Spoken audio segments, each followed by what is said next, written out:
عزیز طلبہ، السلام علیکم۔ آج کی اس ویڈیو میں شاعر مرزا اسد اللہ خان غالب کا مختصر سا تعارف اور جماعت نحوم کی اردو غزل نمبر 1 کے الفاظ معنی بیان کروں گا۔ شاعر کا مختصر سا تعارف۔ مرزا اسد اللہ خان غالب آگرہ میں پیدا ہوئے۔ آپ کا اصل نام اسد اللہ خان اور غالب تخلص تھا۔ والد کا نام مرزا اسد اللہ بیگ تھا۔ کم عمری میں ہی ان کے والد ایک لڑائی میں مارے گئے۔ والد کے انتقال کے بعد آپ کی پرورش آپ کے چچا نصر اللہ بیگ نے کی۔ ان کے انتقال کے بعد والدہ کے ساتھ دلی آ گئے۔ دلی میں 13 برس کی عمر میں ان کی شادی نواب الہی بخش معروف کی بیٹی سے ہوئی۔ مرزا اسد اللہ خان غالب کو پنشن ملتی تھی۔ 1857 کی جنگ آزادی کی وجہ سے پنشن بند ہو گئی اور شاہی ملازمت بھی گئی۔ نواب یوسف علی خان والی رامپور نے 100 روپیہ ماہوار وظیفہ مقرر کیا جو تا حیات ملتا رہا۔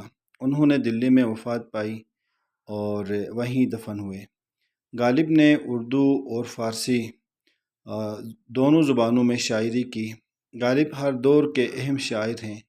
ان کی فنی عظمت کو ہر ایک نے سراہا۔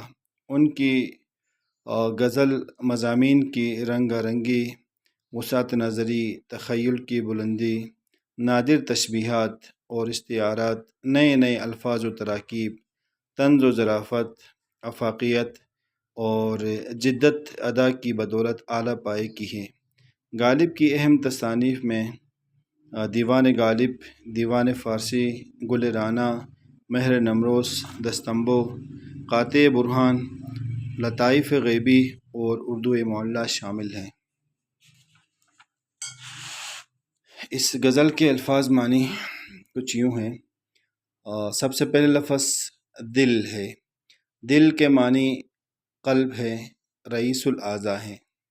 ناداں ناسمجھ، مشتاق چاہنے والا، بیزار ناراض۔ ماجرا یہ معاملہ کو کہتے ہیں۔ درد تکلیف کو کہتے ہیں۔ کاش کے معنی افسوس، مدعا مقصد، امید آس، وفا اور یہ نباہ یعنی نبھانا، اور بلائی اچھائی، صدا آواز کو کہتے ہیں۔ درویش فقیر کو کہا جاتا ہے۔ نثار قربان۔